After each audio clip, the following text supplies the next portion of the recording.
Donc voilà, on va démarrer. Bonjour à tout le monde et merci à tous. Donc merci d'être là pour ce premier live de Tahami, donc qui est le tout début de notre concept d'échange thématique sur des problématiques qui nous portent à cœur. Donc Tahami est un concept que j'ai mis en place. Le nom Tahami est le nom de mes deux enfants, donc Taha et Ami, que j'ai contracté en Tahami. Parfois, ils me réclament leur nom, mais bon, je le leur ai piqué. Et en fait, l'idée, c'est de pouvoir mettre en place des espaces. Au-delà des réseaux sociaux, ce qui se passe là où on a des espaces où on arrive à traiter de tous sujets qui sont souvent diverses. L'idée, c'est de ramener les personnes vers des sujets qui les portent à cœur, de leur donner l'espace avec beaucoup d'empathie et avec beaucoup de positivité. Donc aujourd'hui, notre premier live, on va le commencer. Et merci Aram pour la technique, merci Hakim aussi, parce que c'est eux qui sont derrière en train de gérer la technique. Nous, on est très novices dans le système de live, mais il faut maintenant se mettre à jour parce qu'on est à l'ère du digital. Et donc, nous allons sans plus tarder présenter les trois panélistes. Aujourd'hui, notre thématique, c'est l'empathie au cœur du réseau. Donc, je ne sais pas si Selvé nous suit, mais merci pour le titre parce que l'idée, c'était de voir comment, en fait, être empathique, comment avoir de la bienveillance dans les réseaux sociaux. Et j'ai beaucoup réfléchi au titre et finalement, on a eu Selvé m'a aidé à trouver vraiment ce nom, l'empathie au cœur du réseau. Et nous allons le faire avec trois personnes. Trois bonnes personnes, trois belles âmes, trois personnes très positives avec lesquelles j'ai eu la chance de collaborer ces dernières années et qui ont été de suite emballées et m'ont dit oui, Mambinta, quand tu veux, on le fait. Donc, Omar Sall, qui est professeur à l'université Gaston Berger, il va se présenter, auteur critique. On a Céliba, qui est une experte genre et développement et Pape Colissard, qui est entrepreneur, mais aussi coach en développement personnel. Et voilà. Donc, sans plus tarder, je vais donner la parole aux trois panélistes pour qu'ils se présentent avant qu'on passe la parole après à tour de rôle à Omar d'abord, pour qu'Omar puisse parler de l'empathie en général dans les réseaux sociaux, à Célie et à Pape Coli. Donc, voilà, on peut donner la parole à Omar. Célie Juste, et Pape Colli pour qu'ils excuse-moi se du peu, présentent. Omar n'est pas encore là. Omar n'est pas encore là. Je crois qu'il est là. Je le vois. Je lui ai envoyé une invitation. Il faudrait qu'il accepte pour pouvoir monter C'est dedans. Kouchitsen. Mais Célie est là, je la vois, elle pourrait se présenter. D'accord. Voilà. Merci beaucoup, Mambinta. Vous m'entendez? Très bien. Donc, merci beaucoup de mettre en place ce cadre d'échange.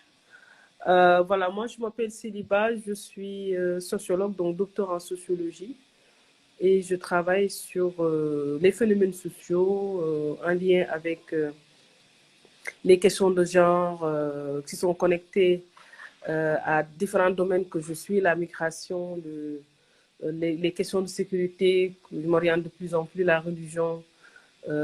Voilà, donc je suis aussi activiste, je suis féministe et militante des droits humains. Merci. Merci Célie et bienvenue. Et ce sera un plaisir de t'écouter tout à l'heure, j'en suis sûre. Merci. Donc, on va donner la parole à Pape Colli, que je vois, en attendant que Omar nous rejoigne. Bonsoir tout le monde. Assalamu alaikum wa rahmatullah. Vous m'entendez? Oui, Pape Colli. Wa alaykoum salam. Merci beaucoup, Mam, pour cette invitation, mais aussi pour cette initiative qui est très bien pour tout le monde. D'abord, le sujet il est magnifique parce qu'il va permettre en tout cas à beaucoup de gens d'avoir beaucoup de bénéfices par rapport à ça. Mais merci aussi de nous avoir associés à ça, à cette première édition, cette première discussion. Moi, je m'appelle Pape Koulissa, je suis coach formateur en entrepreneuriat et en développement personnel. Et je m'intéresse beaucoup à ces questions d'empathie ou de soft skills en général. Voilà, merci beaucoup et à bientôt. Ok, merci beaucoup, Pape Koli. Et comme on a une gestion de 4 personnes qui peuvent apparaître, j'en profite pour dire aux personnes qui nous suivent, bonjour Maleni, bonjour Tierno Seydou, je suis en train de vous voir. Bonjour Aminata, merci d'être là. Donc on va essayer de demander aux panélistes de pouvoir, aux personnes de pouvoir poser leurs questions en direct comme ça au niveau des commentaires. Et Pape Koli, on va switcher l'écran puisque tu vas être le troisième à intervenir et donner place à Omar pour qu'il puisse intervenir. Donc, Aram, tu peux le faire.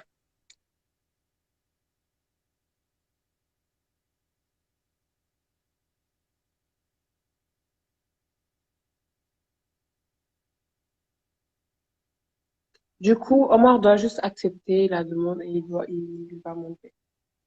Oui, oui. Ce qui se passe, c'est qu'à l'ère du digital, on s'y est mis depuis 2 ou 3 jours avec beaucoup d'entrain, mais je suis sûre qu'Omar arrivera. Si Hakim peut l'appeler et chercher à le faire rejoindre, peut-être en attendant, on pourrait commencer par Célie et après, on va donner la parole à Omar. Donc, Célie, puisqu'elle est là. Donc, comment on va procéder? Donc, j'ai combien de minutes? Ou bien on a dit 10-15 minutes, Célie, pour pouvoir être focus et permettre après un tour de table. Ok, bon, moi je vais peut-être parler de 2-3 points. Le dernier point sera la place de l'empathie dans les réseaux. Mais avant, j'aimerais bien en fait camper de pourquoi déjà l'empathie. Pourquoi les gens travaillent là-dessus. Que ce soit philosophes, moralistes, en tout cas les religieux.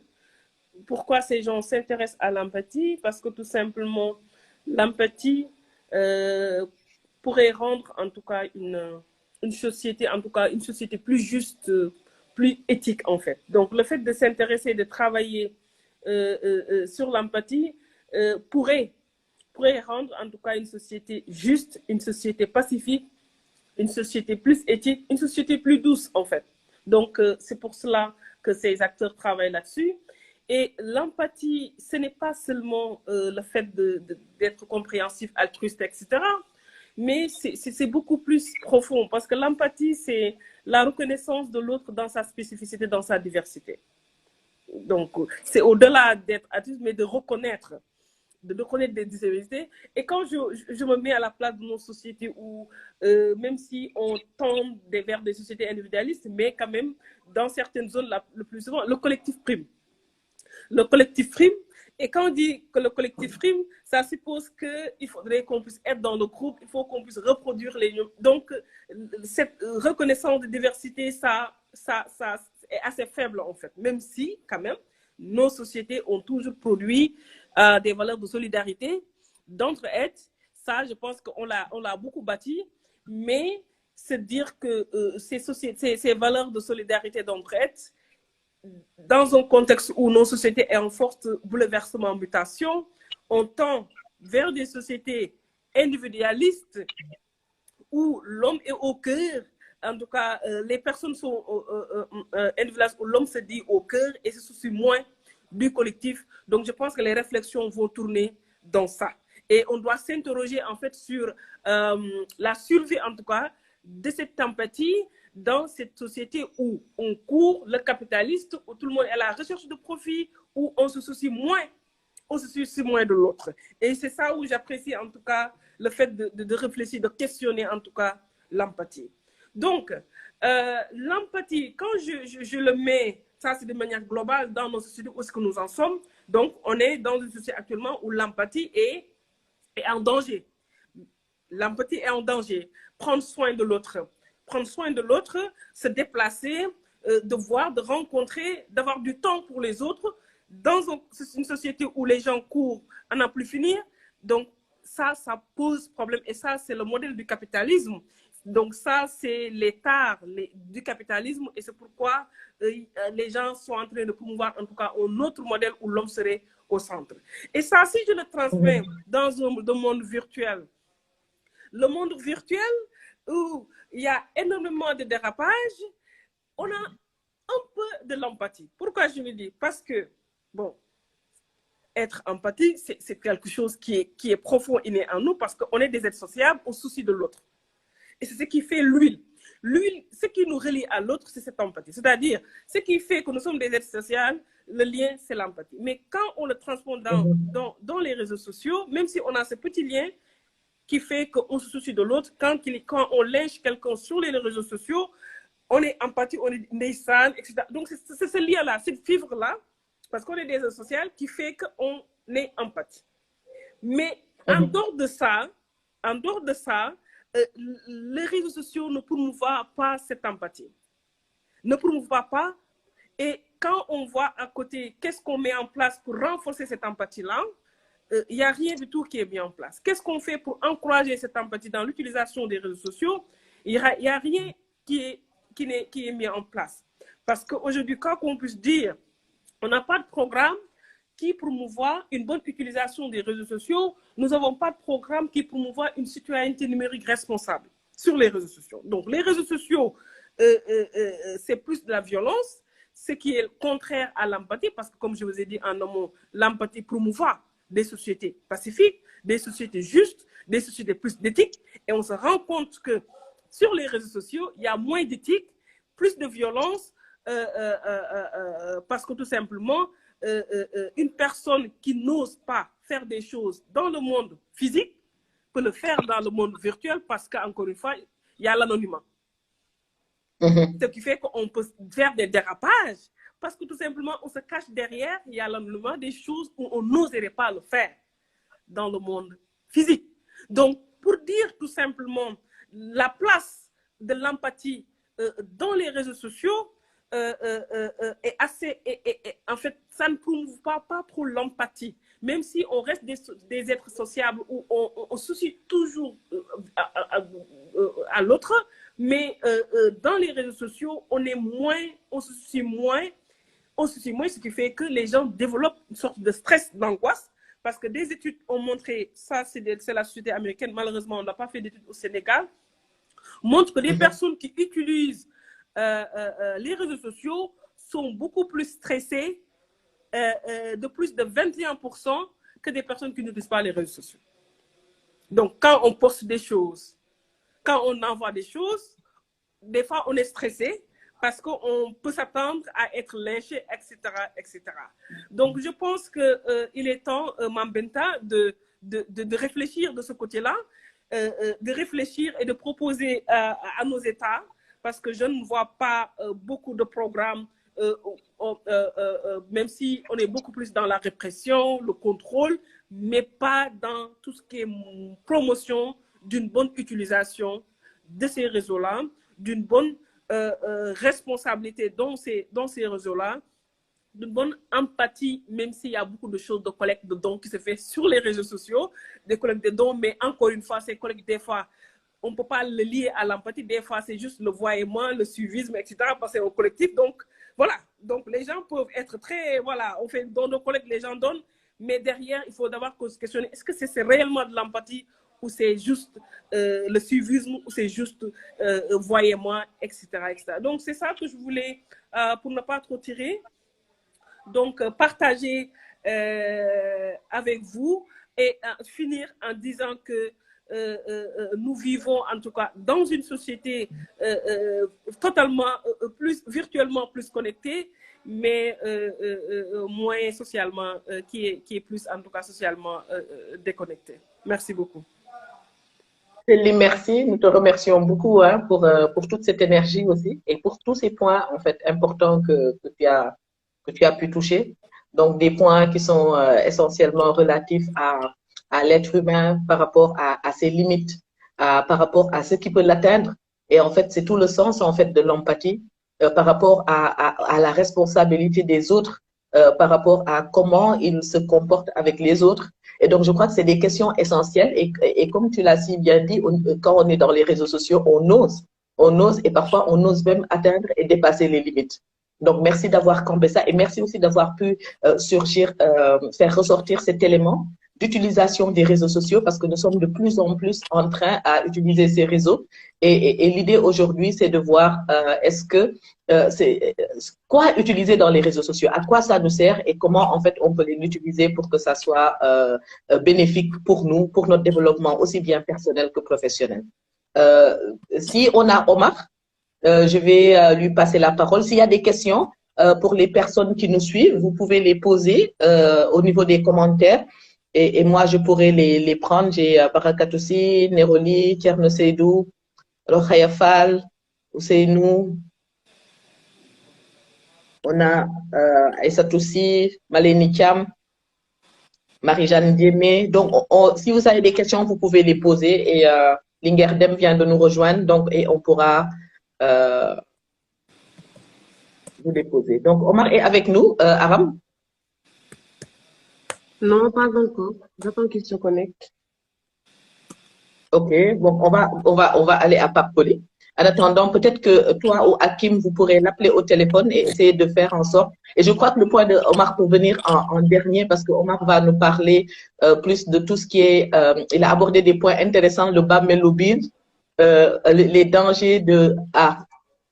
Omar est là. Alhamdoulilah. Je sais. Il nous rejoint. Ça va, maman? Très bien. Merci, Omar, et merci d'être là. Je suis désolé, hein, il y a quelques soucis. Non, mais c'est le parcours du combattant et je l'ai vécu hier.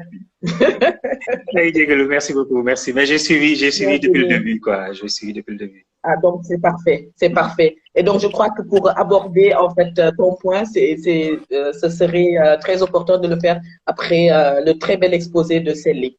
Merci, Célie, et on passe la parole à Omar. Merci. Et les questions, on les attend en commentaire. Merci beaucoup, Mam. Merci, Célie. Et je suis honoré de faire partie de ce panel. Juste pour préciser, je ne suis pas professeur d'université. Les profs sont très jaloux de leur statut. Je fais du kharmat depuis très longtemps. Voilà. Alors, merci. Les chiffres que Célie a donnés sont effrayants. Quand ça montre l'état d'esprit dans lequel ce monde il est. Et je parle même pas du Sénégal, où cette question-là, elle devient urgente. Et qui dit, moi je voudrais rapidement parler sur trois petits points, sur la question des réseaux. Moi qui dit réseau dit rencontre. Et en Wolof, il y a une belle expression pour dire le réseau, c'est ndaje. Et quand on se rencontre, daje, c'est aussi se toucher. Il y a un contact qui se fait, même s'il est virtuel, il y a une rencontre. Et quand il y a rencontre, il y a deux choses qui sont primordiales à mon avis. C'est le style de la parole. Comment est-ce qu'on se parle? Parce que ça, c'est, à mon avis, c'est ça qui aide beaucoup de réseaux à survivre.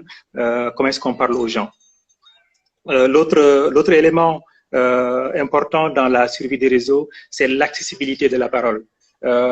Dès qu'on en fait des espaces d'élite, il y a une grande majorité, celle-là même qui est ciblée à mettre en place les initiatives, disparaît. Ou si elle est là, elle est muette parce qu'elle a un complexe vis-à-vis de cette petite minorité qui utilise un vocabulaire qui n'est pas du tout accessible et qui peut faire fuir, alors que l'initiative au départ, c'était pour une grande majorité. Donc, il faut qu'il y ait du style, il faut que les gens se parlent correctement, il faut que les échanges soient habillés de courtoisie, mais il faut surtout que cette parole-là, elle soit accessible. L'autre élément important dans un réseau, c'est ce que j'appelle, et ça tue souvent les réseaux, ce que j'appelle la propagande de soi. Les gens souvent, quand ils vont dans des ndaje, dans des rencontres, il y a comme une forte envie de se mettre en scène, et alors que ce n'est pas de ça qu'il s'agit. Parfois dans des réseaux, dans des rencontres comme ça, on gagne beaucoup plus à écouter qu'à parler. Et souvent, on confond. Les gens, ils pensent que dès qu'ils sont invités, il y a une obligation de prise de parole, ce qui n'est pas le cas. Donc, je pense que c'est quelque chose à structurer, que les gens comprennent qu'on est beaucoup plus là à créer des espaces où peut-être les initiateurs ou les personnes de ressources sont plus là pour écouter, parce que l'écoute est essentielle, que pour se mettre en valeur, pour montrer des titres, etc. Le troisième point, c'est il y a quelque chose, c'est la question de la confidence. Parce que les réseaux, c'est aussi ça. Confidence ne veut pas toujours dire secret. Mais à chaque fois qu'on parle d'espace de rencontre où les gens se parlent, il est quand même souhaitable, à mon avis, dans un temps initial, que ce soit des espaces où les gens ils savent que s'ils viennent partager des obsessions, des douleurs, de la peur, etc., ça va rester dans cet espace-là où ils seront écoutés et non pas jugés. Et j'aime bien quand les Wolof parlent de Bamelu Bir. Voilà, il y a l'image du tombeau, mais ce n'est pas un tombeau qui enterre définitivement. C'est un tombeau qui accueille, et on dit souvent de quelqu'un Amul Bamelu Bir, parce que dès qu'on lui fait absorber une confidence, elle ou il se précipite à la régurgiter, et ça souvent ça fait fuir les personnes qui veulent aller autour de ces réseaux-là. Donc, je pense que Tahami sera cet espace-là où ce sera le Bamel Bir, mais un Bamel positif, où les gens savent qu'ils seront écoutés, où les gens savent qu'ils ne seront pas jugés par un statut social ou professionnel, quoi que ce soit, et surtout que les animateurs de ces réseaux-là sachent qu'ils ont obligation d'avoir du style dans la parole, mais surtout d'être dans un vocabulaire très accessible à la majorité. Merci beaucoup. Merci Omar. Merci pour ces points essentiels, hein, et c'est des points qui ont beaucoup trait à notre culture. Et je crois que ça, c'est très important. Quand je t'entends parler du Bamelu Bir, de la confidence, et où faire ses confidences, dans quel espace faire ses confidences, et où aussi avoir un bon retour quand on fait des confidences. Donc, c'est des questions sur lesquelles on doit beaucoup réfléchir. Et merci aussi d'avoir parlé de la question de la représentation. Quand on est quelque part, est-ce qu'on cherche à créer le lien? Est-ce qu'on cherche à ce que les gens puissent s'épauler? Parce que je crois que l'essence de la vie, c'est pouvoir s'épauler, s'entraider mutuellement. Ou bien est-ce qu'on cherche à être vu, être quelqu'un? Donc ça, c'est des éléments essentiels sur lesquels on doit réfléchir, se poser des questions, parce que définitivement, c'est le lien qui est le plus important. Absolument. Et voilà, parce qu'on a tous besoin des autres. Donc, s'il y a des questions, je vois pas les questions pour l'instant. Voilà, et je voudrais passer la parole à Pape Koli. Pape Koli qui va nous parler plus de tout ce qui est motivation, tout ce qui est développement personnel. Voilà, Pape Koli, on peut te donner la parole. Aram, peut-être que tu peux switcher avec Célie et après la faire revenir pour qu'on lui pose des questions par rapport à son intervention. Merci, Aram.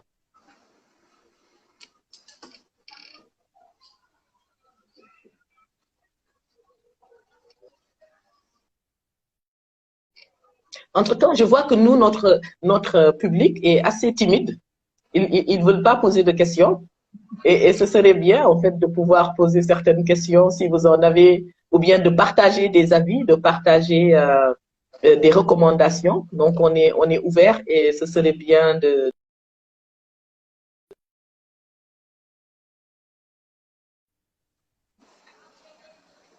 Donc, ça, ce serait bien. Maintenant, Omar, moi, peut-être de pouvoir te poser une question. C'est surtout par rapport à cette question dont tu parles des personnes qui s'exposent au niveau des réseaux sociaux. Quelle serait, selon toi, et peut-être c'est une question à Célie en même temps, hein,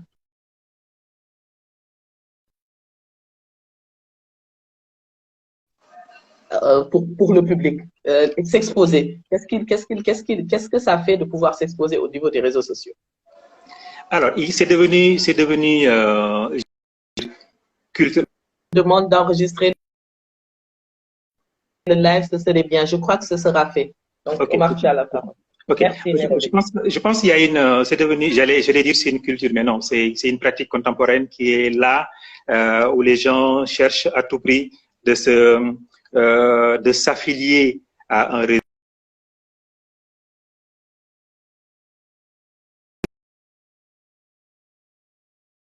Il y a quelque chose dans le vocabulaire qui bluffe. Tu dis, tu as l'impression d'être avec des amis, mais tu oublies que quelque chose que tu partages, ce n'est plus seulement à ton cercle d'amis, c'est quelque chose que tu donnes au monde. Et je pense qu'on a eu cette transition avec les les émissions radio, Confidence, Joy Hall, Teus, etc., où c'est devenu très courant, où les gens n'ont plus de proximité, ils n'ont plus d'amis, une confidente chez qui je peux aller partager, et ils préfèrent le dire à la radio carrément, parce que c'est comme une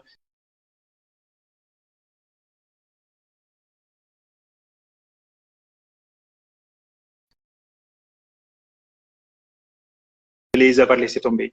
Et je pense qu'on devrait être très attentif à ça, d'apprendre à écouter. Il y a tellement de pratiques qui ont disparu. Je lisais l'autre jour le professeur Massambagé qui disait, quand on disait que Khaledou Makiat, par exemple, parce que le makiat, c'est cette petite sauce-là qu'on mange à la fin, Khaledou Makiat, en fait, bon, après les non-blagués ont dit que ouais, mais c'est parce que les adultes, ils voulaient profiter de la tête des poissons parce que c'était plus succulent et tout. Quand on mange ensemble, on est en famille. Et une fois que tout le monde est debout, cette séquence de maquillage, c'est en fait une séquence de confidence. C'est là où les adultes partagent parce qu'il y a presque plus d'intimité dans les grandes maisons. La chambre, la cour partagée. Donc le temps de maquillage, c'est aussi court soit-il, c'est le temps où on peut se dire les choses. C'est le temps où on peut partager. Mais tout ça, ça a tendance à disparaître. Et je pense qu'on gagnerait beaucoup mieux à écouter. Les gens qui font des confidences entre crochets sur Facebook, c'est vraiment des accusations contre la société. Et on gagnerait beaucoup à non seulement à les écouter, mais à créer des espaces autres que ceux offerts par Facebook pour justement leur permettre d'être dans des espaces sécurisés où ils savent qu'ils vont rencontrer des personnes qui vont les écouter et qui seront solidaires et prêts à les accompagner dans ce voyage vers le